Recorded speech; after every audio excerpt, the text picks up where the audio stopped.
Hey there, Sandy Freshy here, back with another video. Thank you so much for joining me. I'm out here at one of our lovely parks and I'm thinking about something that I really want to share, especially from my Line 3 What Not to Do experience.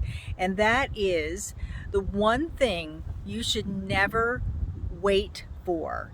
And this video is for projectors who have a strategy to wait for invitations, and for all the other energy types who have a strategy to wait. There's one thing you should never wait for, and that is for permission from someone else to pursue your dreams. So I'm going to talk about this in the context of projector invitations. But I think those of you, all of you, who have a dream, who have a soul-driven dream that maybe you came in to this body with, you will benefit perhaps from the inspiration of these thoughts, okay? Should never wait for permission from someone else to claim your dream, first of all, and then to pursue it in whatever way is appropriate for your energy type and what's showing up as a result of you following your strategy and authority. So in terms of projectors and generators and manifesting generators and reflectors, pursuing your dream doesn't mean initiating action necessarily. It means claiming that you have this dream, this divine spark of desire within you to express something that is a reflection of your true nature. And when you are waiting for someone to open those doors for you, or waiting for the opening or the understanding from others that your dream is valid, that your desire for what it is you want to experience in this life is valid or doable or, accomplishable, you're going to be waiting a long time without any results. So here's my Line 3 What Not to Do experience with this.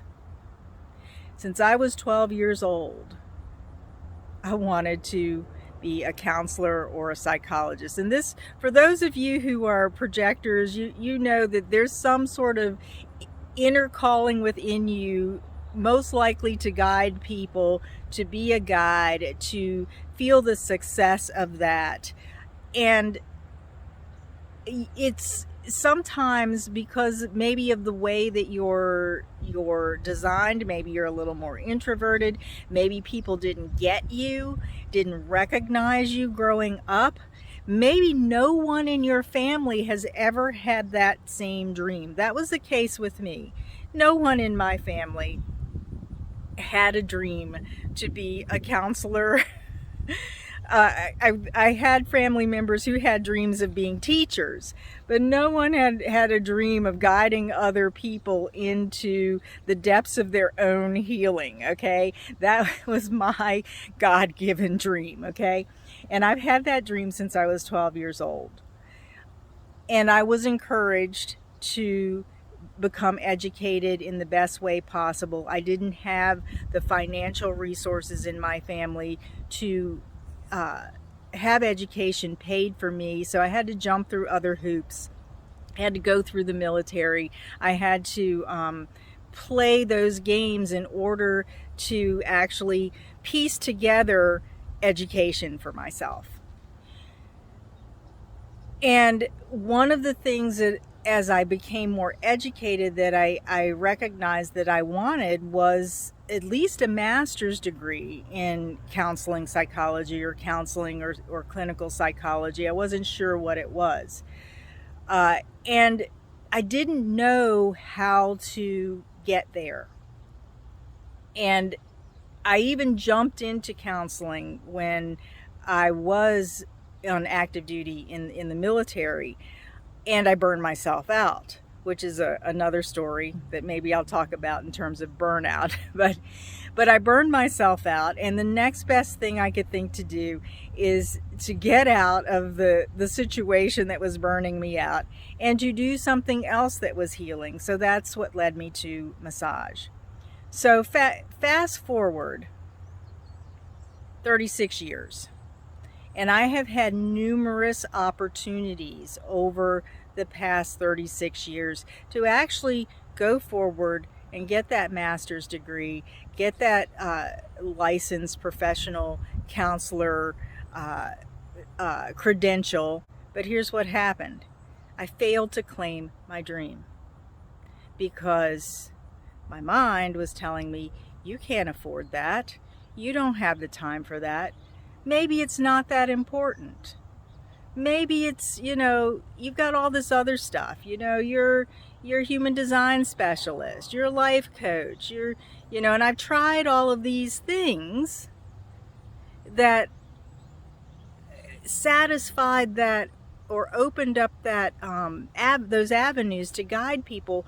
But my dream was to actually have this degree, to actually go through the experience of getting an advanced degree. Why? I don't know. I really don't know. It still doesn't make a lot of sense to me. But I do know that after all of these years, and after having come through my own come to Jesus moments through my experience through the pandemic, I realized that dream is still there, and the only one who can actually claim that dream and pursue that dream is me. So I started to talk about it. I discussed it with my spouse. I began to understand, if I'm the one carrying this dream and nobody else it's nobody else's dream, then it's my responsibility to hold that dream in my heart, to not abandon that dream when I can't see the way forward, to nurture that dream when nothing has been made manifest, because that is what is going to attract those opportunities, those circumstances that would enable that dream to become a reality. But instead, what I did was I tried something else. I tried every single workaround that I could try to activate my guiding skills, to have an avenue for my guiding skills, and yet that dream still kept knocking on the door, no matter how hard I tried to close it. And here's what I've discovered. If you didn't already know, I'm already in this process of going to graduate school. And here's what I discovered. When I claimed that dream, in spite of my mind saying, you can't afford that, how are you going to do that? You don't have the time for that. You're too old. I'm going to be 60 next month. You're too old. What are you going to do with that at this age? Everybody else is so far ahead of you. This is all of the mind chatter stuff. And I bet if you have a dream that you've been kind of pushing away, that you've judged as maybe not appropriate or not the right time or too expensive or whatever it is, I bet it's still knocking at the door. And I bet you've heard all of these things. You've told yourself a lot of these things that I told myself. But as I took that first step, and I stepped into that dream with confidence, with that intention that I was not going to abandon the dream that came from my soul for what I intended to experience in this life, in this body, doors started to open. I started to meet people. I started to understand that I didn't have to pay for this all by myself. I didn't have to I'll probably struggle and work hard mentally, but I didn't have to do this all on my own, because when I opened the door on that dream, there was all kinds of opportunities that I hadn't seen before, like financial aid, like grants, like scholarships, like assistantships, all of those things that, because I had my eyes closed and because I kept saying no, I could not see them. So, projectors, and all of the rest of you who have a strategy to wait, are you waiting to claim your dream? If you're waiting to claim your dream and you're waiting for someone else to give you permission to have that dream, I want to invite you to open the door on that dream again. Allow it to fill your heart. Reinforce it every day. Forget about the how in the beginning, because the how comes when it starts to materialize. But do not abandon that dream that was born in your heart when you were born, because no one else is responsible for bringing that dream to fruition but you. And that is what you are destined for in this life. So do it according to your strategy and authority. Wait, projectors. Hold that dream in your heart. Wait for those invitations that open those doors for you. But don't abandon your dream. Reinforce that dream every single day. Take the actions internally that are necessary to get you aligned with being the one who's living that dream. And watch the rest unfold in your physical world. Generators, manifesting generators, if you're waiting to respond, you've probably already responded to things that contribute to your dream or enable you to begin to materialize your dream. Pay attention to those responses and move in your life according to them. Take actions according to them. And of course, reflectors. There's no rush. There's no time limit. Just hold the dream in your heart and allow your environment and the people around you to show you whether or not you are aligned with that dream that's deep inside of you.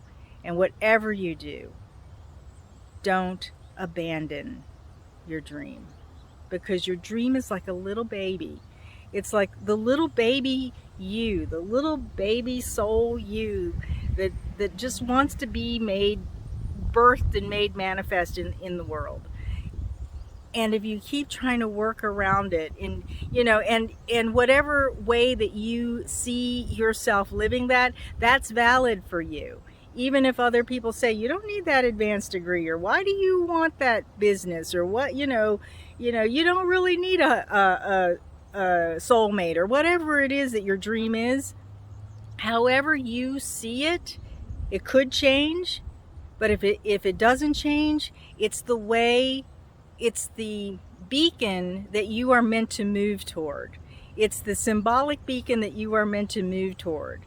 And you hold that beacon in the way that you see it, in the way that you want to experience it. And even if it changes a little along the way, fine. But the essence of that beacon, of your dream, is going to be there as you step into it when you make it manifest. But if you just sort of shove it away, you will never have your beacon for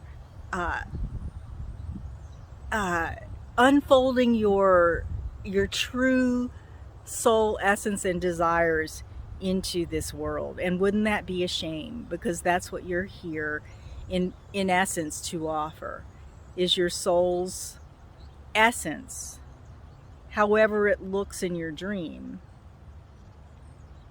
that's what you have to offer to the world.